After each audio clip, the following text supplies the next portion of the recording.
Is there anything I can do for you two?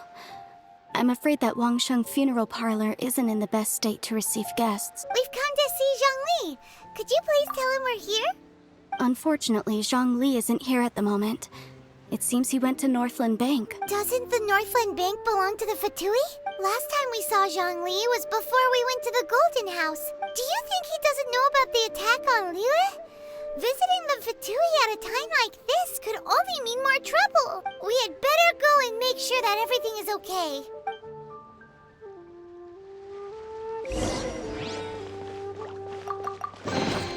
I'll keep this close.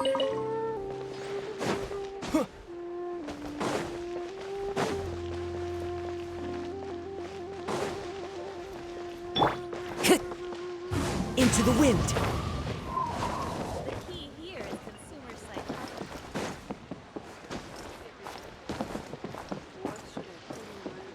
Thank you. The wind knows me.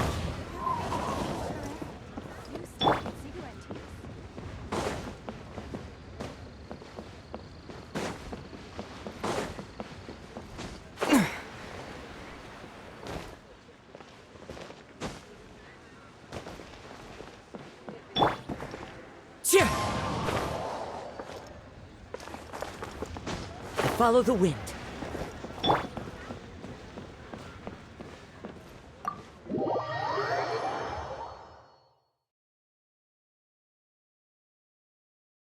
You call this cooperation between Harbingers? Cooperation involves communication, you know. Don't take it to heart, child. Besides, aren't you happy that you got to skip the formalities and bring chaos to the land? I'm sure you must have enjoyed that. Oh, it seems that some of your friends have arrived. Hey, it's Zhongli and Child. And you! You're also one of the Harbingers? It's you two. I believe we've met once before. In the city of Bards, was it? I'm glad you still remember my name. Ah, right. I imagine that it must have been rather hard to forget watching helplessly as something precious was snatched away from your friend. No, don't let her get to you! You've yet to gather the powers of all 7 elements, and our last battle at the Golden House was almost more than you could handle. So it might be best to keep things peaceful this time, seeing that 2 of the Harbingers are here. Well, if it isn't you two. This is our first time seeing each other since Liyue was nearly wiped off the map. This is certainly a bit awkward, wouldn't you say? Paimon knew that we should never have trusted a Fatui Harbinger. Oh, now don't say that. Sure, I may have misled you, but I never had anything against you personally. Besides, I thought we were getting along quite well together, didn't you? Except for that little tussle we had at the end. Nothing personal. We just have different views, that's all. Of course, you may very well hold this against me, but that's up to you. The real deceivers here are Senora and Zhongli. Curse them for leading me on. So actually, I think... Stop wasting time, child. There'll be plenty of time to chat once I'm through here. You remember the agreement, Morax. Now, if you would be so kind. The Gnosis, please. What in the world are you talking about? The contract is fulfilled. That which thou seeketh is now bestowed unto thee. For my promise is solid as stone.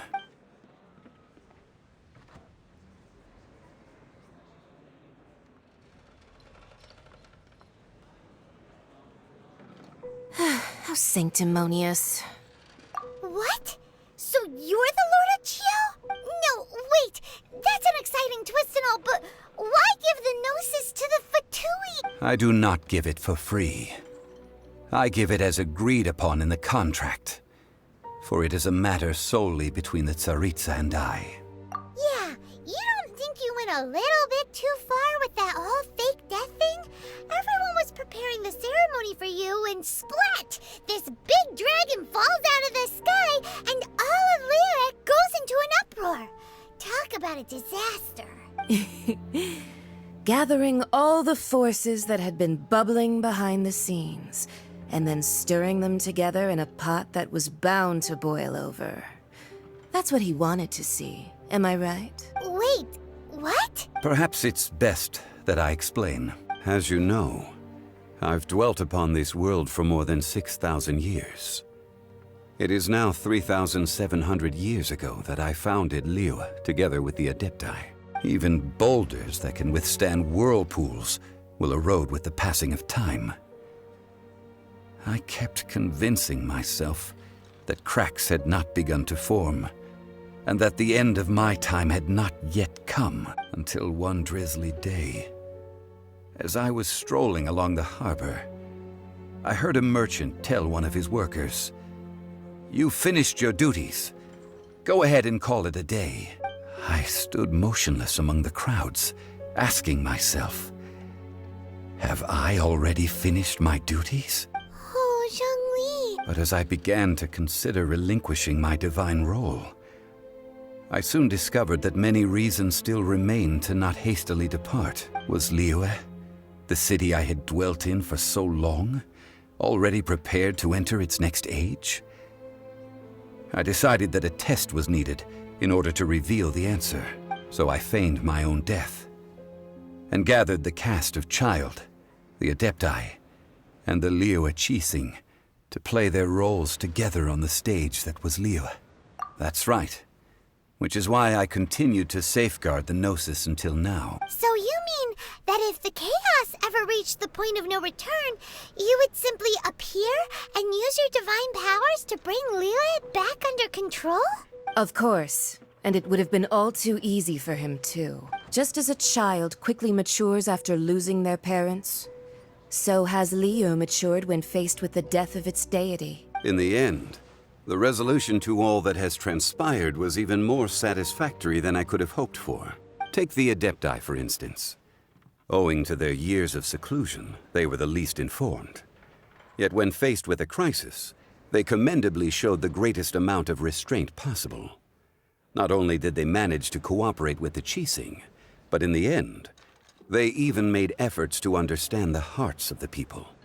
Credit is also due to Signora, the emissary dispatched by the Cryo Archon to fulfill our contract. At my request, she kept everything she knew in strict confidence. This despite the eavesdropping ears of her colleague, Child. This meant I could remain as Zhongli, even having the chance to fulfill the age-old traditions of Liyue in this mortal form. Thank you for joining me on this journey, traveler. All of these things turned out as I had planned. There is only one thing that I had not anticipated, and that was the conduct of the Liyue Qixing. I had expected them to do no more than the Adepti, to come to the defense of Liyue.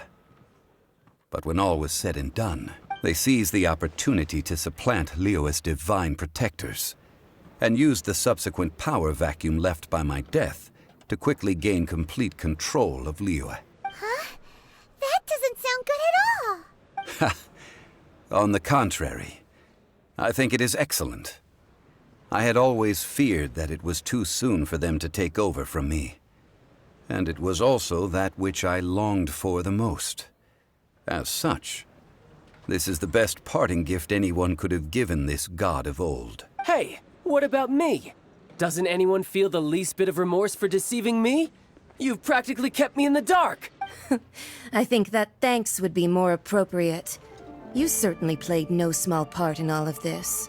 If you hadn't created the pressure of a battle between mortals, Adepti, and a god, the lump of coal resting in the hands of the Geo-Archon, Liyue would never have been able to become a dazzling diamond of a city. Huh? Just whose side are you on, mocking me like that? Are you itching for a fight? Hey, haven't you learned the Liyue saying, don't always call it as you see it? Well then, with the Gnosis in my possession, I have no use for such idle chatter. We should return to Zapoljarny Palace and seek an audience with Her Majesty, the Tsaritsa. Come, child. Fine. I'll meet you there later. I'm not sharing a boat with the likes of you. Do as you wish.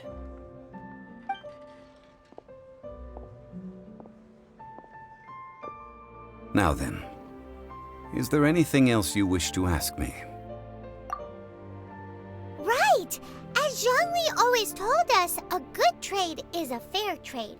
Paimon has no idea what could be a good trade for Enosis. Realistically speaking, there is no such thing. Huh? However, I am the god of contracts. For thousands of years, I have made countless contracts. If the deal was of no benefit, then I certainly would not be inclined to agree to it. My agreement with the Cryo Archon will be the last of my contracts as the Geo Archon.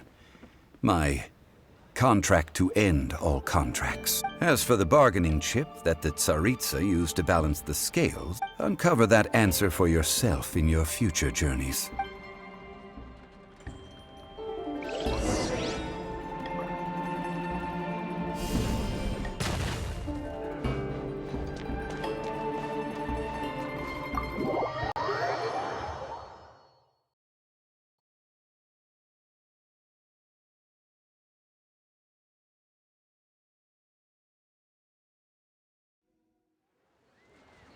Today's the day of the rite of parting.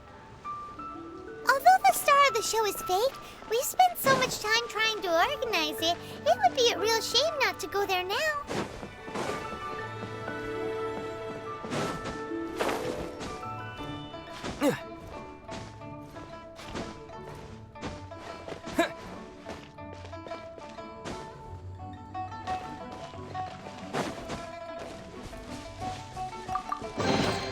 I'll keep this close.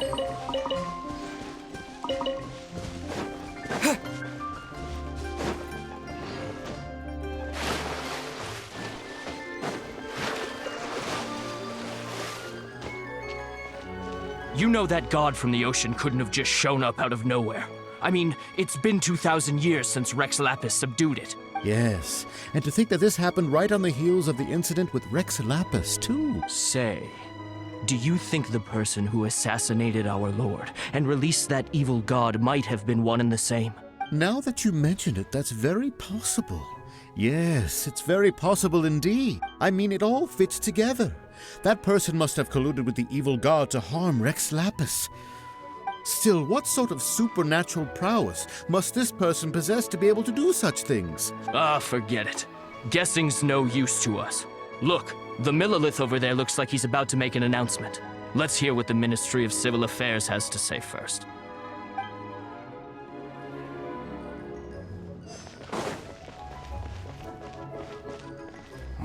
Well, since we're going through with this rite of parting, I guess it means that those rumors hit the nail on the head.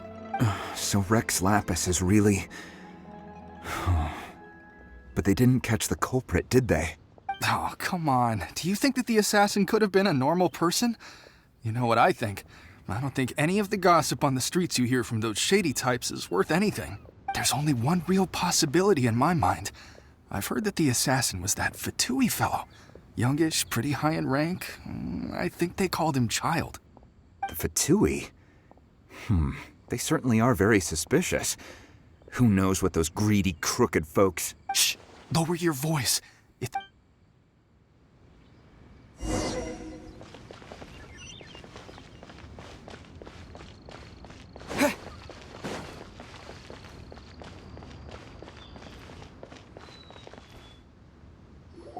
Hear ye all!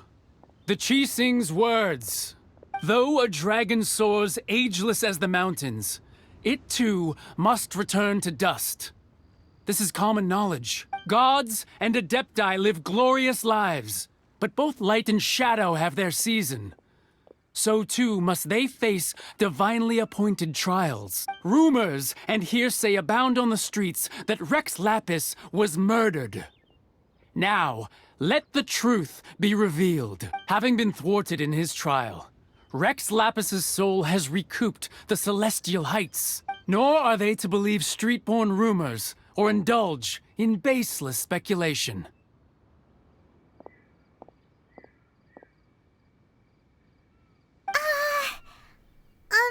Paimon needs a translation on what the Qixing's announcement said. So that's how they're spinning it. Something feels off. Why would they suddenly give up looking for the murderer? Not to mention how this excuse sounds like something they just made up on the spot. Could the Qixing already have known that Rex Lapis wasn't dead? But Zhongli said that neither they nor the Adepti knew anything. Did Zhongli tell them in secret after his gnosis changed hands? Exactly, right? Ooh, seems like the rite of parting has been going on for a while now. Let's go have a look.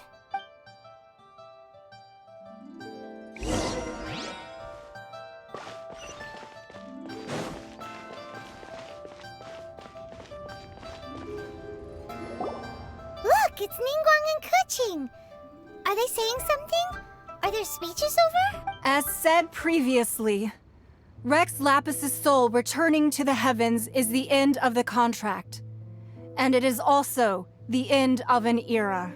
3,700 years of contracts burnt and reduced to ash. We, the people of Liyue, were indeed prosperous. But blinded by our prosperity, we forgot that time can be pitiless. The long, unending dream of our Archon walking among us. Now that we have awoken from our dream, we must learn to say farewell. Will you stand with us as we re-establish our contracts? As we build a new age of prosperity?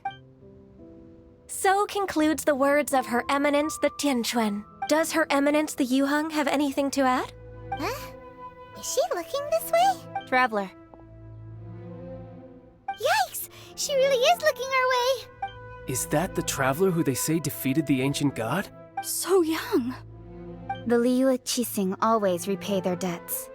And as you have heard, our eyes see far and our reach is long. Name your price. You deserve that much. Whoa!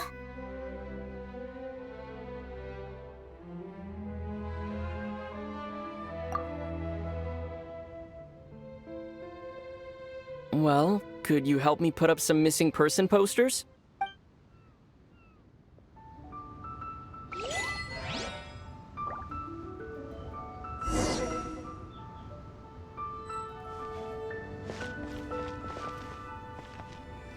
The cleanup of the premises, managing the crowds as they exit, making an account of the rite? There's much that remains to be done. I didn't miss anything, did I?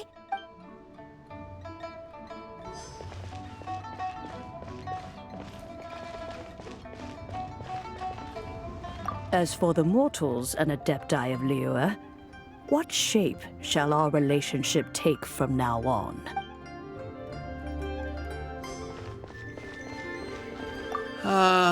Rex Lapis. Rex Lapis. Now that I think about it, if everyone's of the same mind as me, perhaps mementos for Rex Lapis might be the best short-term business opportunity.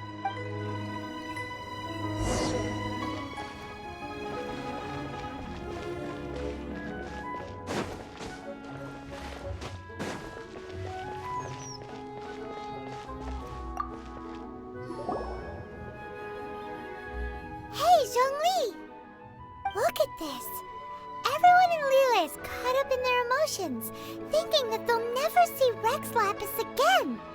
And here you are looking all relaxed.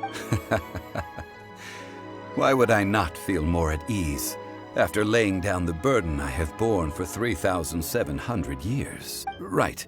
If the two of you can spare the time, I should treat you to a meal at the Xinyue kiosk. Ha! That sounds like big talk, Zhongli. Paimon might have believed you if you were treating us to some third-round knockout, but you'd have to pay out your nose just to stand inside Xinyue kiosk. Are you sure you can afford it? You're right. I do lack the Mora. As the Rex Lapis Morax, I can easily create Mora. But since I have chosen to walk this earth as the mortal Zhongli, I should abide by the same rules that mortals do. When I was journeying with you, though I still had the Gnosis in hand, I knew that I must soon retire from my role as an Archon. So I had to rehearse a little for my new life. Oh, no There! Paimon gets it now. You didn't look at the price tags when we were spending because you've never had to. But since you weren't used to not being able to just make more Mora as and when you wanted to, you had to try becoming a parasite to society who lives off of other people's credit. Well, we were only spending Fatui money. In the City of Commerce, we do not merely exchange money or goods. We also exchange knowledge, memories, and foresight, as well as positions, roles, and lives. The Archon Morax could never experience life as the true mortal Zhongli could, no matter how many times he descended to be with his people. I must thank you for that. I will treasure the memories that I made as Zhongli. That is true. But there is no journey that does not end. No meetings without partings. Paimon thinks that we should make a move and continue our search for the Seven. I fear that continuing your journey may be difficult. The nation that neighbors Liyue by sea, Inazuma, is presently closed. The Electro-Archon Ball.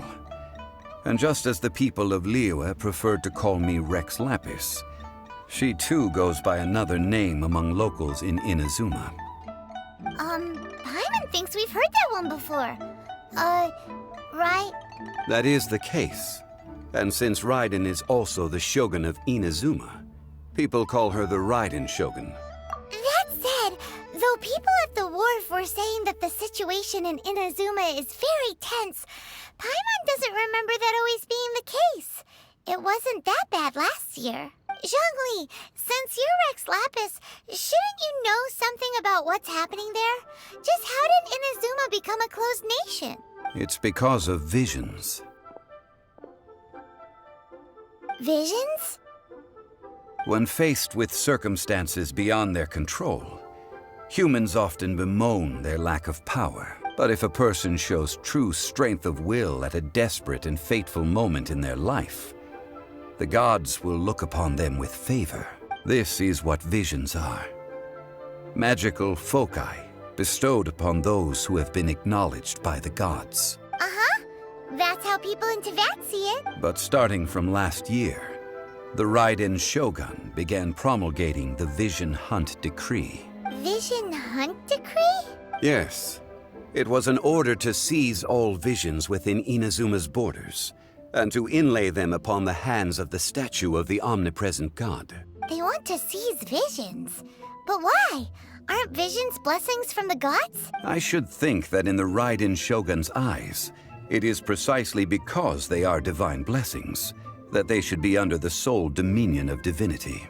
Whoa, that's harsh. The Anemo Archon is the god of freedom, and the Geo Archon is the god of contracts.